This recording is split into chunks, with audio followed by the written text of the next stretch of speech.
He said, we can't come up with a name with this watch. What's your name? And I was like, Victoria. What's your last name? I said, Gomelsky. And he said, the Gomelsky. And I was like, ha ha. I didn't get it. I didn't get it at all. I didn't know this, but either on the plane flight over or sometime in advance of them opening the booth, Tom, who does not rule by committee, he was like, fuck it. You guys can't come up with a name. We're naming it after the first person who walks in. And that was me. And I guess he wasn't scared off by the fact that my name is very humble. It is a town in Belarus called Gomel that was part of the Pale of Settlement, where all the Jews were...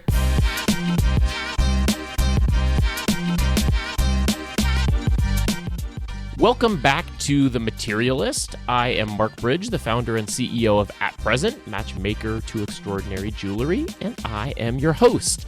Today we have a very special episode coming to you live from the jewelry shows in Las Vegas, the largest annual gathering of the jewelry community from around the world.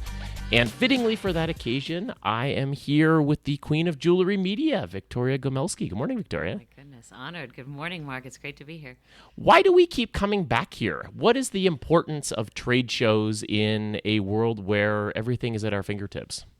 I think that's a good question. We learned that actually during the pandemic. There was a very clear moment where we couldn't come to Vegas for the first time since the show opened in 1992, the show being JCK Las Vegas. It has a couple of satellites that have popped up in the years since, but the big kahuna is JCK. And when we couldn't come in 2020, they did a digital show, and like everybody was on Zooms during those months and early years of the pandemic. And it was all right, but I think everyone really missed being face-to-face. And we really were reminded that in a digital world, we still need those physical connections, those catch-ups, those kinds of moments that you just can't have online, those accidental drive-bys where you see somebody you didn't expect to see. I ran into you, for that matter, yesterday at the couture show. You can't do that online. You can't stumble into somebody and say, wow, I haven't seen you for years. It's great to see you. What's going on? These are just the kind of connections that this industry was built on. And I think of all industries, it's such a relationship business. It's a cliche, but we all know it's true. And that's why we have to come back every year. This is my 23rd year, I think, at JCK. My first year was 2000, so I skipped a few, but here I am again. Why is it a relationship business? And do you think that's different than in other industries? If we were in the HVAC industry, would we feel differently? I think so. I think it is because I think it started as a relationship business millennia ago when people needed to trust that they were going to get the exchange they wanted for their jewelry. So they involved their family in the business because who else could you really trust? And so it's still evolved as a family business, generations of families. I don't need to tell you that. And I think it comes down to the type of goods we sell. We're not selling widgets. We're not selling plastic baubles that cost 10 cents that you can replace at ease. We're selling often one-of-a-kind gemstones that don't have any comparables out in the market, that are priced at extraordinary amounts and that people pass down generation to generation, and there's just such a level of trust that has to be a part of this industry for it to keep going, that I think, again, these relationships are built over decades, over many families. Your family, I'm sure, has multiple families that it's dealt with, and you're dealing with the generation that your parents dealt with their parents. And so it really is a remarkable business. I don't know all of the industries of this world, so I try to think of a business that might be parallel to this one, that is as founded on trust and handshakes as this one is, but I struggle to come up with something that feels similar. So it is really a very singular industry. I'm always reminded when I'm here of both that duality, that it is very relational and, I don't know, maybe I say advisedly parochial, and also decidedly global. We were just talking about, I'm going to an event tonight with the president of Botswana, and I was just coming up in the elevator with a group from India and a group from China.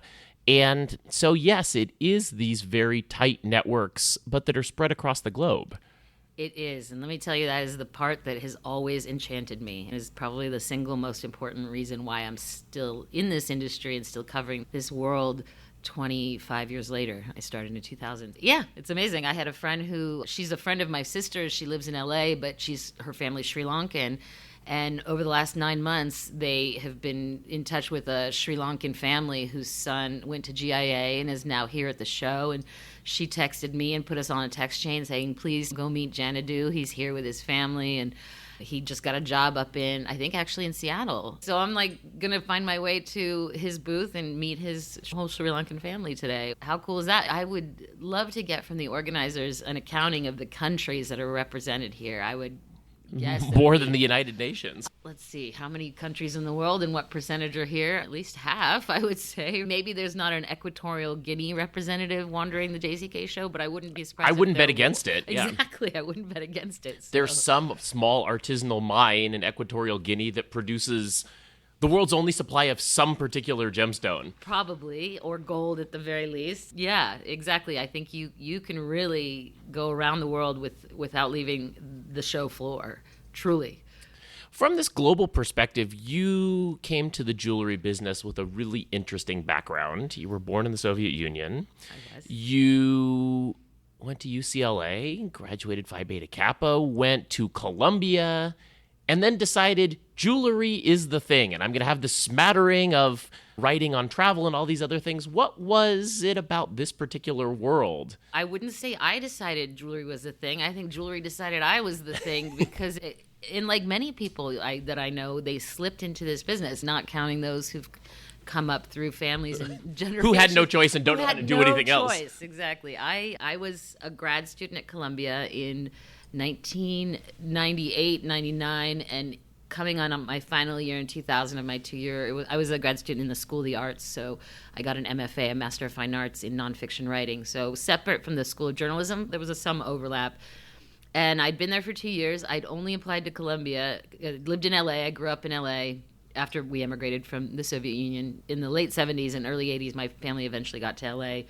And I really wanted to move to New York. I was desperate to move to New York, but I was too chicken to actually just apply for jobs and move without knowing anybody. So I thought, all right, I'll go to grad school. I've always wanted to go to grad school, and I'd like to continue writing. And so I applied to the one school, Columbia, and luckily I got in. And it was a 2-year program, and I thought when I initially showed up that I'd be 2 years, I'd get my New York fix, I'd come back to LA, I'd be fine. That was it. But of course, 2 years in New York in the late 90s and my mid-20s was a very seductive place, and I was not ready to go home after 2 years. So I realized, okay, I need a job. And so this was the May of 2000, and you were, I don't know how old you were, but definitely too young to be concerned about getting jobs in the world. But this was the wave of the very first .com era, literally Web 1.0. And there were more jobs than people... .bomb, was that the... That's coming. This is not the .bomb yet, so this is literally months before, but I am looking for a job, and there's a job posting site called monster.com, which may still be around in some shell form, but they had a bunch of job listings, and they had one, and it was a super vague post, and it said... B2B luxury goods website seeks writer-editor with 2 to 3 years experience. Click here to forward your profile to this employer. And I had no idea what that was. And there was no fax number because, mind you, this was still very much the era of fax. There was no contact name. There was nothing. And I just thought, all right, that's easy. Click. I had a profile, so I just clicked. And a few days later, I get a call from Lisa at GemKey. And I'm thinking, what's GemKey? What on earth is GemKey? And as she starts talking, I realize, oh, this is that B2B luxury goods website.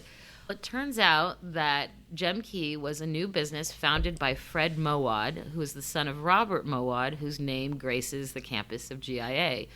Lebanese businessman, big jewelry family, and one of Robert's sons, Fred, was this entrepreneur who was based in Bangkok. And he had this fledgling business that was trying to get jewelers to source their inventory online, which was in some ways utterly ridiculous. I don't think they do that today, much less in the year 2000. But this was that era of optimism about all things possible on the web, the World Wide Web. I think they probably still called it that. And I was hired to work on their editorial sort of portion of the site by Russell Shore, who, in a funny twist of fate, had been the former diamond editor at JCK for many years. He was a real industry personality, had covered the cartel back in the 70s when De Beers was very much a cartel still. And he had eventually left JCK after some time and gone on to take part in this web boom. And he hired me as their pearl and watch editor. And I knew absolutely I would... I've seen a pearl. I've seen a watch. I've seen a pearl. I could have named Movado, maybe Rolex, probably, but I really had thought about it. I think I wore Fossil at the time, right? This was, or maybe Calvin Klein or something. But so I got hired as their pearl and watch editor, and within a month or even a few weeks, I was at my first JCK, which was that summer of 2000.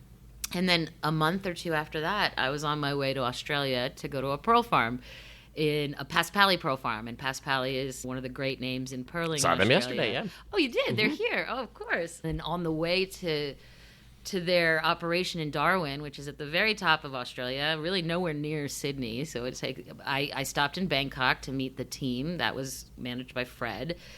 And I had been a backpacker in the 90s after college. I graduated UCLA in 95, and I went backpacking with girlfriends down to Central America. And then in 97, I went to Southeast Asia and Australia and wound my way through most of Southeast Asia, and then out of Hong Kong over the course of about 3 months. And I'd gone back to Southeast Asia as a backpacker in 99.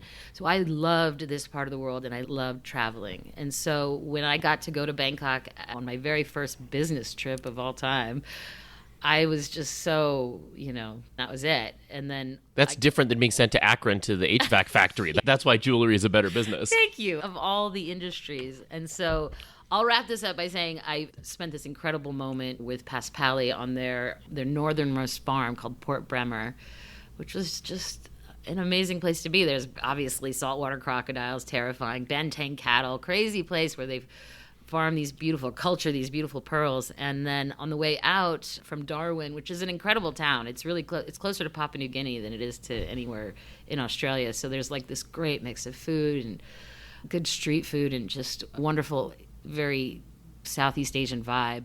But then on the way out, I went to Hong Kong to go to the pearl auctions. And by the time I got home after this, I was like, this is the most incredible thing. How did I luck into this?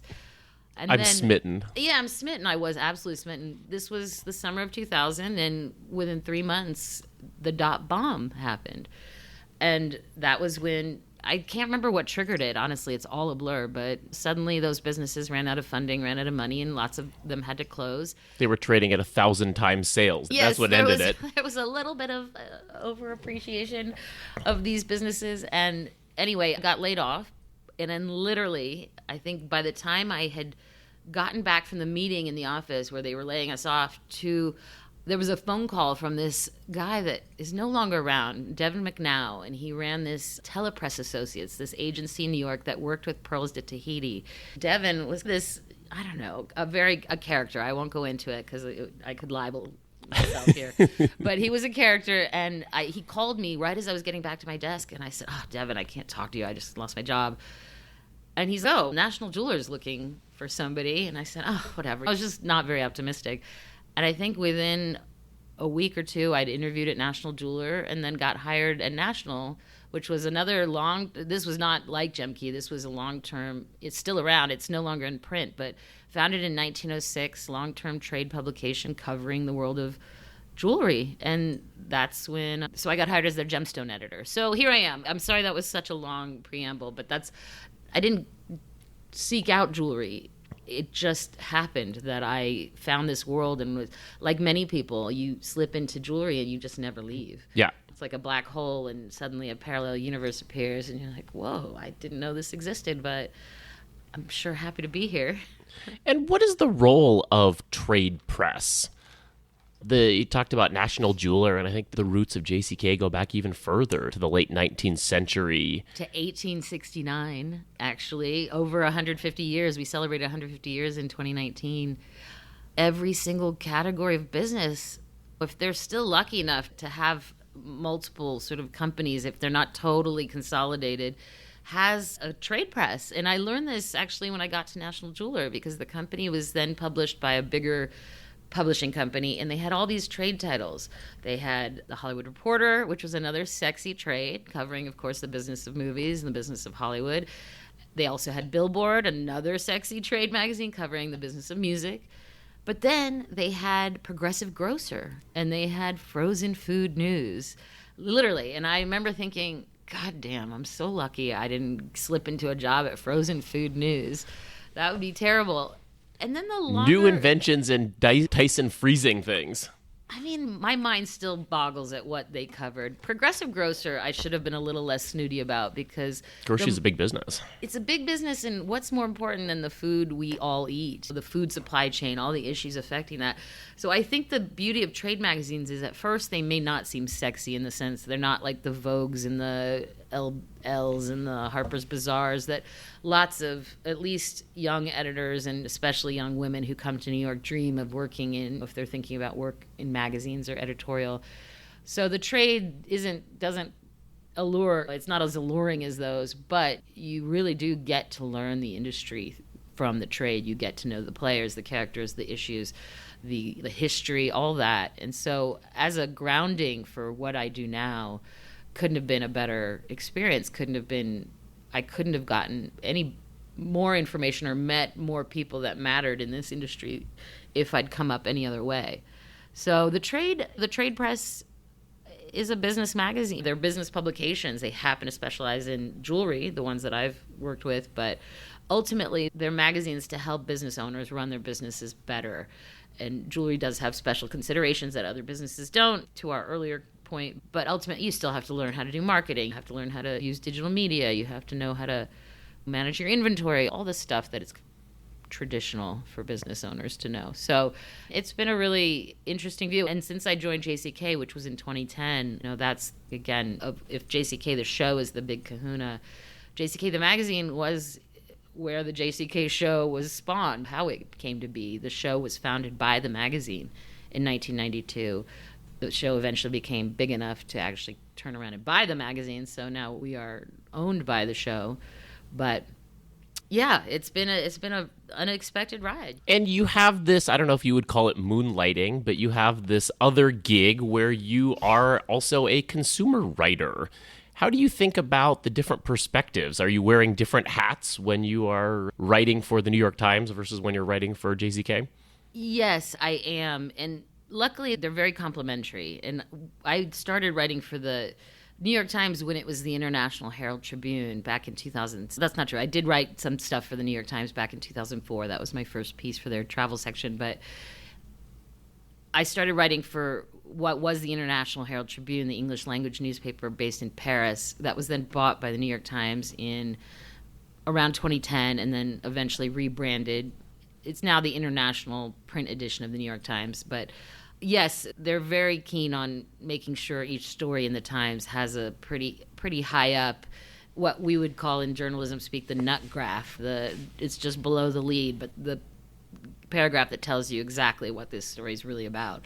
And that it always has to be geared towards consumers and really general readers. So I can't write about the nitty-gritty of the business like I would for JCK for the Times, but it all informs what I'm at. Ultimately, what the nitty-gritty of the business, what matters in those kind of greater details and the nuances helps me understand what matters for consumers and ultimately those general readers that may not know they care about jewelry or watches for that matter, because I cover watches just as much. But luckily none of my bosses have ever come down and said, you've got to choose one side. Because if they did, I'd have to choose the Times, even though I would lose out on being a part of JCK, which would be hard. But they haven't, because I think they realize, this is just helpful to us. And there's a halo around the Times that I'm grateful to be a part of. So, you told me an interesting story when we had dinner a couple of months ago about a very large brand who wanted to fly you to a brand event, but then wanted to be very controlling of the way in which you were reporting. And I wonder how you think about that balance between I am just a functionary of a publicist versus I am a journalist. I am being put up in high style and flown around the world, and these people have an agenda. Yeah. And I have a responsibility to my editors and my readers to deliver something that is newsworthy rather than regurgitating a press release. This is a fine line because for the Times, there are no press trips. There are no sanctioned press trips because of that conflict of interest that's baked in. If somebody's flying me to a fancy location, putting me up at a really nice hotel, business class, then I owe them something. And if that something comes out in print, that story's compromised. It's not that I don't take press trips. I obviously have. What I'm clear on, if somebody has invited me to something and they angling, especially in the watch world, which is they care a lot more about the New York Times than they do about JCK, just because they're not trade advertisers. They're big brands and they emphasize their consumer marketing. What I have to tell them, a lot don't ask, or a lot understand that just having me be a part of their experience is helpful enough, and eventually it'll just help me understand more about the brand, and that may come out in a story one day. But some are a little less, I think, sophisticated about it, and they'll ask me for what I'm going to write and make sure I've got it cleared and approved, and I say, I can't write a story about your trip. I can write a story about the stuff you're introducing or how it matters in the marketplace, but I'm not going to say, oh, I had a 3-day weekend in Miami or whatever, Reykjavik, and here I am writing about this cool trip I did.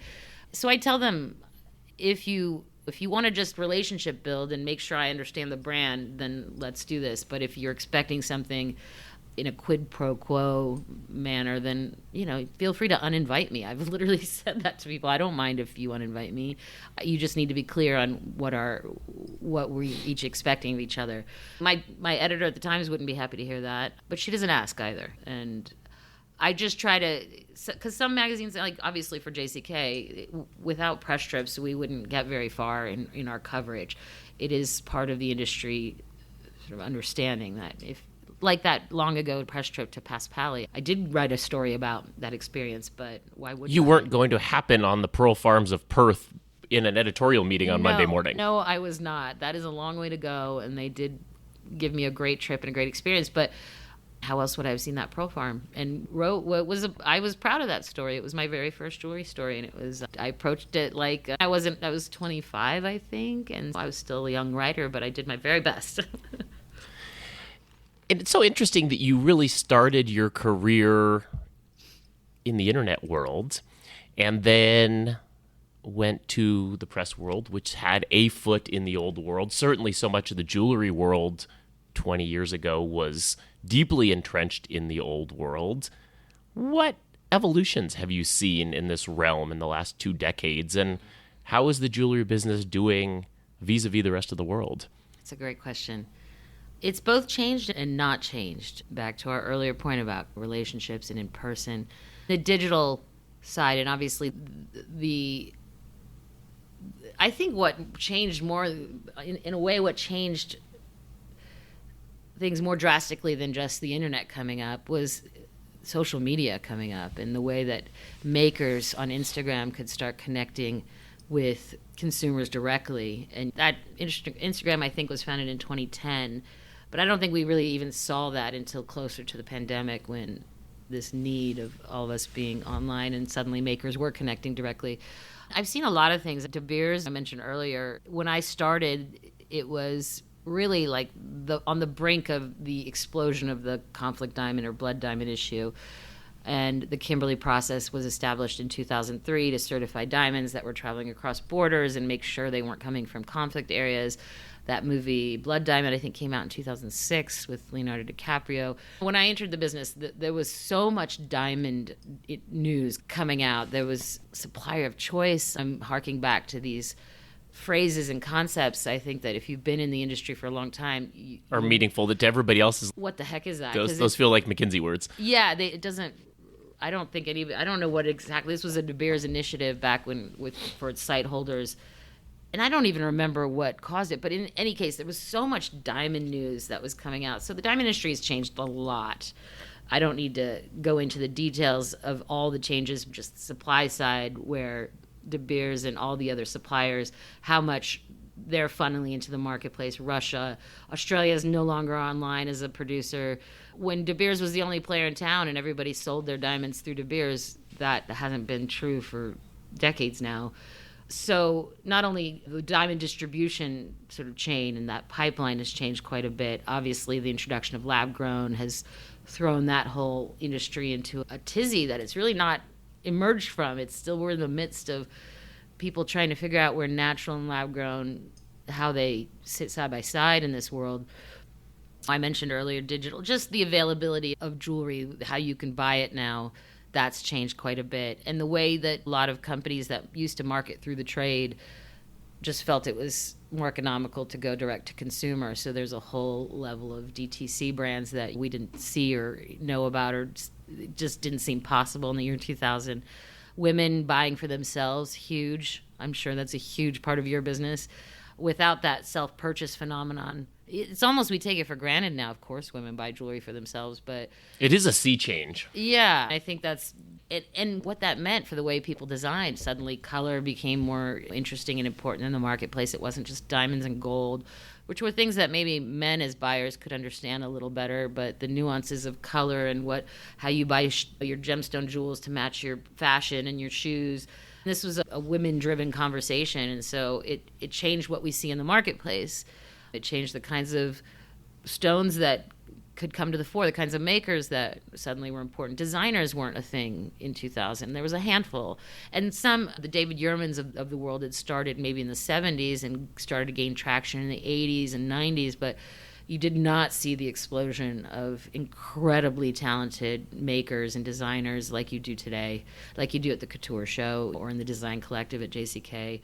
That just did not exist. It's really something how much the world has splintered and become just this super multifaceted industry in a way. It was just more monolithic when I started, and certainly before. And have consumer impressions of jewelry changed over time? We talk about, all right, from a supply side, we're now designing for women. Have women gone, oh, okay, yeah, I actually should buy jewelry for myself? Well, that's a good question. I'm trying to think how I can answer that or what I even know about. You'd think I'd know, but one thing that the jewelry industry still really lacks is great data, great consumer data that is from a source that is objective, third party. I'm sure McKinsey or some consulting firm could gin something up. Yeah, could gin something up. But as editors, we struggle with that all the time. And we have people come to us saying, can you show us any studies or any reports that indicate where demand is or how it's changed? And we always struggle because De Beers used to be that provider.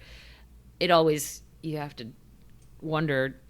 They had a particular angle they were hoping for. Yes, they had a particular angle they still do. They're super smart, and I've always trusted them as an organization for the most part, but we didn't have, there used to be one analyst whose name escapes me, but he was the one guy who covered it. Now there's Edon Golan, and a few others that cover but that are still mostly in diamonds. Yeah, they're still mostly in diamonds. So in terms of demand, harder. I think it's there's lots of anecdotal evidence. I think Instagram plays a big role. People discover stuff on Instagram, they'll shop right through the app, or they'll go and find the makers. Are more women buying jewelry today than they were? Yes, I'm sure. I'm sure they are. I don't know how much of it is benefiting this industry because there's just so many smaller makers that are out there that aren't even connected to this show, have no idea even JCK exists. So it's a big business. And then there are makers that are super high-end that don't deal with the trade at all, are really dealing with private collectors. It's such a ginormous business, honestly. And when you walk the show here, if you've never been to a trade show, and certainly if you've never been to a jewelry trade show, it is astonishing. Describe the scene for those who are not here or have not been here. First of all, I don't know what registration is like today. The show JCK opens today, and it's usually a real zoo down there. And because people don't register in advance, so they come in. There's a long queue, but there's just tons of people. They all are wearing their badges. They're walking around. They're all different colors and creeds and nationality. They really come from everywhere. And you enter the show floor. There's 2 levels. There's a basement level I actually don't even spend much time there because it's a lot more tech focused, so it's not jewelry as much, or it's a lot more of the inexpensive jewelry. as JCK's diving through bins of stones. There are some fun things down there. Yeah, there's great stuff. But like on the upper level, you have a whole section that's dedicated just to gemstone people. It's called the Gems Pavilion.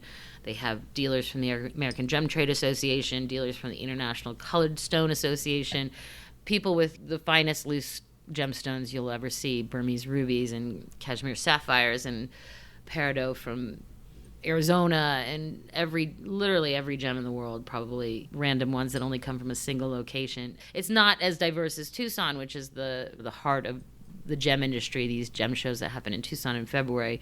It's not that big, but you have your gem people. Then you have your whole diamond plaza where you've got all your dealers from Israel and Antwerp, and I don't know if any Russians are here, probably not.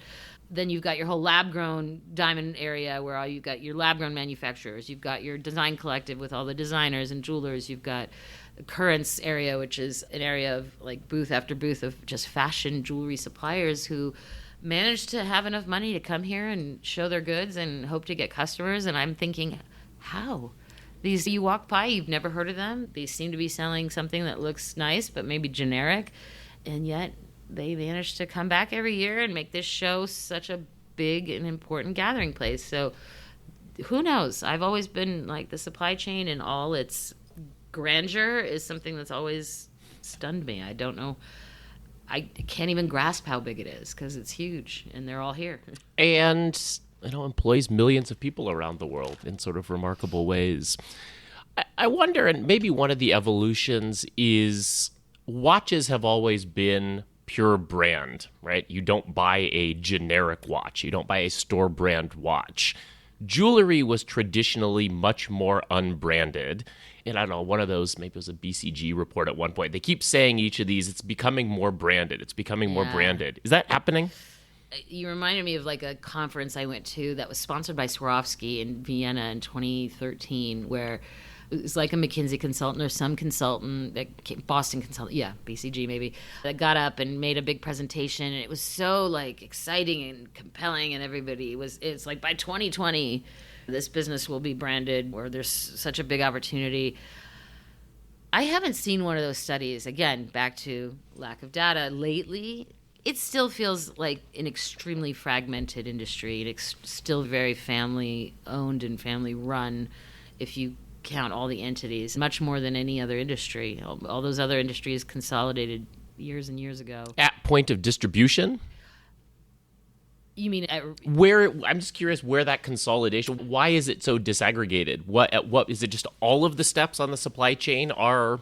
You mean for jewelry? Why is it? I think it's a very complicated business because you think about gems, they start in the bottom of some mine in Africa or perhaps Asia or South America, and there's never been. So let's start there. There's never been, especially for gemstones, a lot of finance available to help those industries grow and buy mechanized equipment and get really big, because you still to this day don't really know what lies under the ground. You can have all your imaging technology, but nobody really can tell you, oh, there's this many rubies in this mine, so let's get the bank to fund us. We know there's a gold mine here. There's just certain parts of this business that were never able to grow and become big enough to eat up their competitors. A little bit that's happened in gemstones and certainly in diamonds, but even in diamonds, it's gone the other way in diamonds. Yes, it has. And so we start there at the raw materials.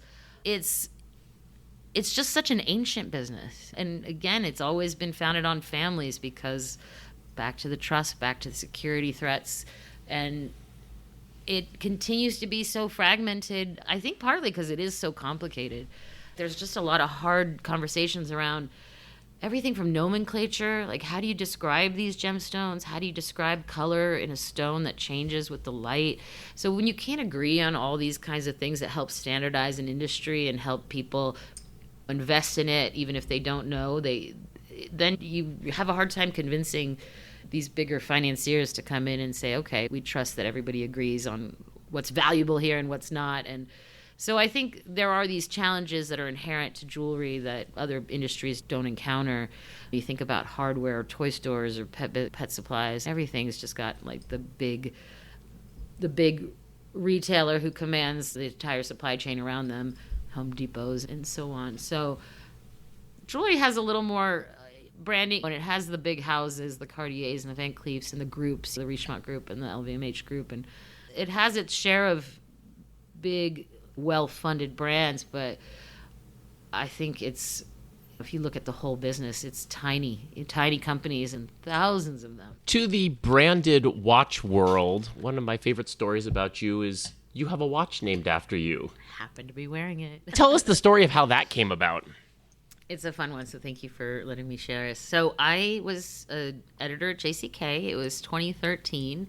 And for the New York Times, I was covering this kind of, it's funny because it's coming back and I'm covering the topic again, this topic of American watchmaking. And one of the reasons I wanted to cover that for the Times and then for JCK was that Shinola had been founded. I want to say it was introduced in 2014, but founded in maybe in 2012 or 2013. But I'd gotten wind of it. And it was this company that was founded by Tom Kartsotis, who was the former co-founder of Fossil Watches, a Bedrock Manufacturing, a business based in Dallas that he and his brother had run Fossil.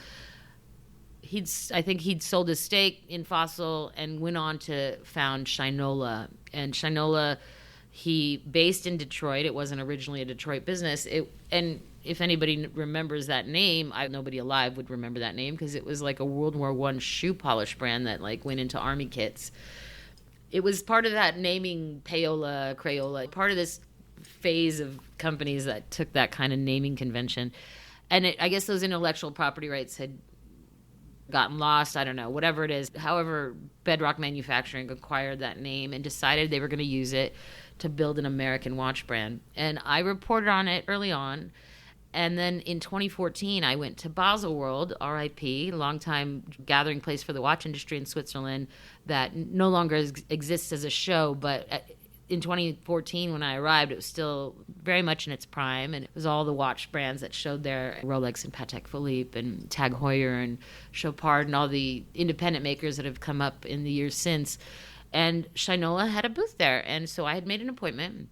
Not just with a publicist. I didn't expect much. I just wanted to come see the product and learn a little bit more about this new American watch brand, which was a lark. The American watch industry had been bigger than Switzerland in the late 1800s when they were making all these railroad clocks and watches, pocket watches, but had died in the years after World War II and Switzerland came up. And so the fact that there was a company trying to promote this was really interesting. And I walked into my appointment and to meet the publicist, and this giant, very tall, I should say, man with a sort of big curly hair and dressed in denim, bounds over and sticks his hand out and says, "It's great to meet you." And I'm thinking, I don't know who this is. I have no idea. And so he leads me into a private room and he starts showing me this collection. And I'm thinking, and finally I realize, oh, this is the CEO. This is Tom Kartsotis. He's walking me through the watches. He must be so excited. Maybe it's like day one of the show. I have no idea why he's taking time with me. And suddenly we're looking through the watches, and they're slightly based on this railroad design, Americana look. But there was one of their collections that they were debuting was a women's line. And he looked at me and he said, we haven't been able to come up with a name for this watch. Their other watches were like the Runwell and the Birdie, kind of, I don't know, maybe more, again, American-ish names. And he just was frustrated. He said, we can't come up with a name for this watch. What's your name? And I was like, Victoria. He said, what's your last name? I said, Gomelsky. And he said, the Gomelsky. And I was like, ha ha. I just thought, what? I didn't get it. I didn't get it at all. And I left there and I ran into some of the publicists later that night at the Three Kings, which is the hotel where all the American retailers would congregate at. And she's, yeah, your last name was going around the booth like for hours after you left. I was like, that's weird. Like, why would that be? And as it turned out, I didn't know this, but I guess either on the plane flight over or sometime in advance of them opening the booth, Tom, who does not rule by committee, was like, can I cuss on this? Sure. He was like, fuck it. You guys can't come up with a name. We're naming it after the first person who walks in. And that was me. And I guess he wasn't scared off by the fact that my name is very humble. It is a town in Belarus called Gomel that was part of the Pale of Settlement where all the Jews were sent to. And my family's originally from St. Petersburg, or Leningrad is the town I was born in, but it's now back to St. Petersburg. But the family traces its roots clearly to this town called Gomel, which I didn't even know. I really didn't know much about Gomel, but it's a humble place. It's right near the border with Ukraine, so there was a lot of fallout from Chernobyl that the winds. I've met people from Gomel actually over the years, and I'm always like, oh my God, you're from my name. This is my namesake here.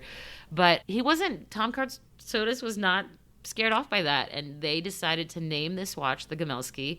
Now, it didn't have the name the Gomelsky on the dial. It had Shinola on the dial, but they marketed it. And like shortly thereafter, there was a big full page. I have this printed and framed in my office, an ad that ran in the New York Times during Fashion Week in September, I believe, of that year, saying, we love it, but people just ask why we called it the Gomelsky or something. And it's a big picture. And then a couple years later in 2016, Tom and I really credit his team. They came up with a sub-brand, and they decided it was for women. It was going to be stylish watches that just didn't exist in the marketplace. And they called it Gomelsky, and they did a whole branding around it. They put shop-in-shops in, and they put out these watches, including one I'm wearing. There are many different styles, but they had these hard stone dials. They had malachite and lapis and tiger's eye. I'm wearing an aventurine one. And they really presaged what the jewelry or the watch industry is doing now. It looks like a Piaget It looks like a Piaget. So it's not that didn't exist in the world. Piaget very much dominated that hard stone dial look in the 70s, but nobody had really done it in a newer way, and certainly not in a kind of contemporary, affordable way. And so the brand was founded, and it was really fun because it was named after me, but it wasn't inspired by me. I was literally just the naming inspiration. But it was fun because I got to buy my family watches that all said our name. And then a few years I ran into Tom at a party at Shinola in January 2020. It was like a Grammy party, and they were doing an event in LA with Smokey Robinson because they do all these cool collabs. And I ran into him. I was like, so what's going on with Gomelsky? And she's in rehab. And she is perhaps passed now, but she's not around anymore, although the Instagram for the brand is still, it's like stagnant, but it's there. And so the brand is beautiful, and they make great watches, or they did, but I literally ran into them at Nordstrom Rack one day, and then I bought a bunch off a discounter site for basically a tenth of the cost of the retail, so I give them away to friends now. But it's a little weird. Here, have a watch with my name on it. Only if a friend expresses interest. Otherwise, they're just sitting there waiting for maybe, I don't know, my partner's daughter to want one or something. I guess we can't send anybody anywhere to buy a Gomelsky watch today, but if people want to find you online, if they want to find your writing, what's the best place to find you? I have a website that mostly just collects my New York Times stories, but it's victoriagomelsky.com. And then my Instagram handle is Vika, Vicky Victoria. Vika is my Russian name, Vika, Vicky, Vicky, Victoria, for all the various incarnations of people and what they call me. And that's, and Instagram. So thank you for asking. Victoria Gomelsky, namesake of the watch, chronicler of all wonderful things in the world. Thank you for being here. Thank you for joining me. Thank you so much, Marc. I've so enjoyed this. That's it for this episode of The Materialist. If you enjoyed this podcast, please like and subscribe wherever you listen to podcasts. And be sure to check out our website, www.atpresent.com, for the world's best curation of the most extraordinary jewelry. The Materialist is a presentation of At Present. We'll see you next time.